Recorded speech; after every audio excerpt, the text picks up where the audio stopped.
আমি তার চলে যাওয়া বলবো না, আমি বলবো যে একটা জীবন শেষ হলে কিন্তু একটা আদর্শের শুরু হলো।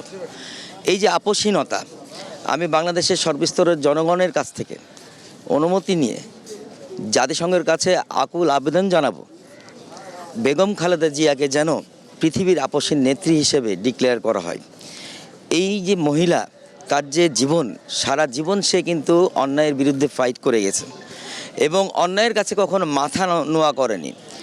তিনি হয়তো ফিজিক্যালি চলে গেছেন, কিন্তু আমাদের চোখের পানি জানে যে তিনি কোথাও আসলে যেতে পারেননি। তিনি আমাদের মনে আরও কতটুকু গেঁথে গেছেন।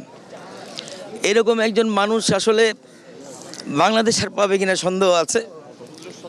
তার আদর্শগুলোকে আমাদের ধারণ করতে হবে এবং তিনি যে শিষ্টাচারের, রাজনৈতিক শিষ্টাচারের শিক্ষা দিয়ে গেছে, এই রাজনৈতিক শিষ্টাচার আমাদের সবাইকে ধরে রাখতে হবে।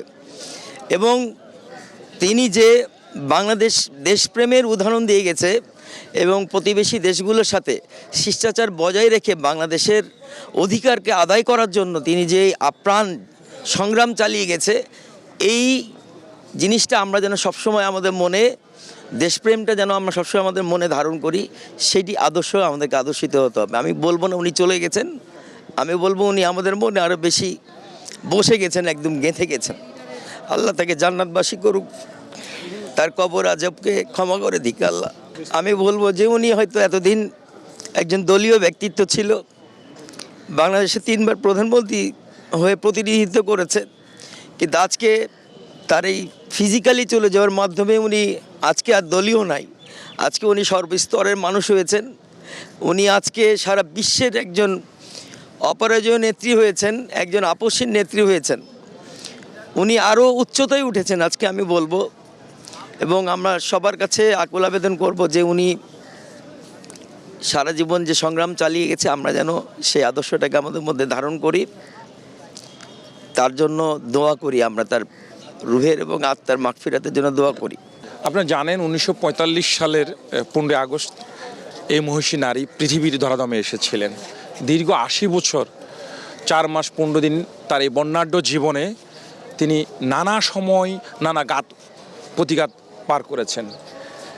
সংগ্রামের ভিতর দিয়ে তার এখানে আসা এই মহিষী নারী বাংলাদেশে ফ্যাসিস্ট বিরোধী সরকারের বিরুদ্ধে অটট থেকেছেন এবং স্বৈরশাসক এরশাদের বিরুদ্ধেও তিনি সংগ্রাম করেছেন।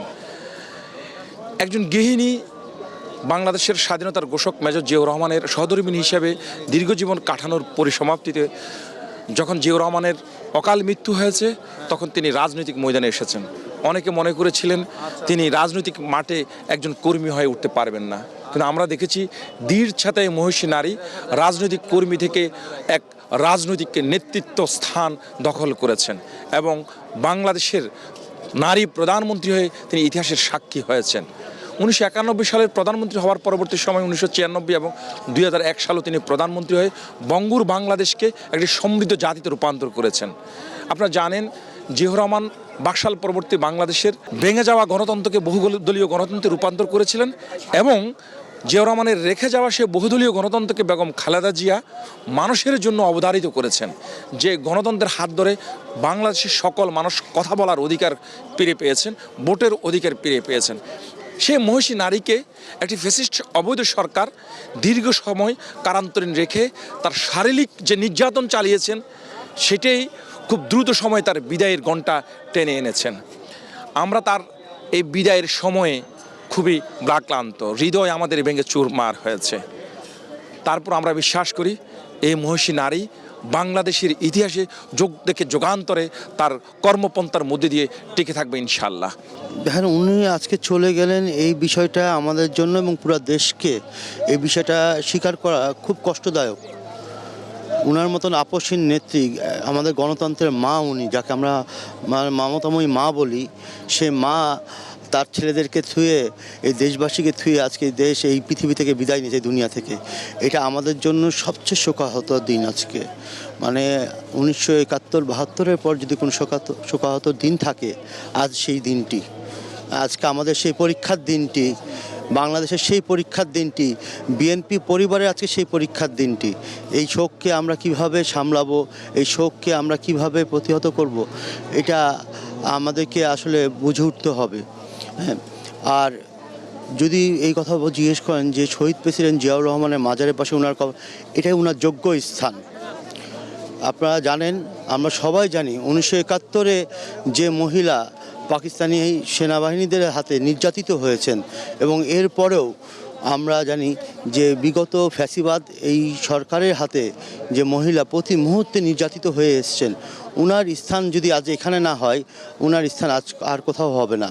হ্যাঁ, এটাই ওনার প্রাপ্ত স্থান। হ্যাঁ, ধন্যবাদ।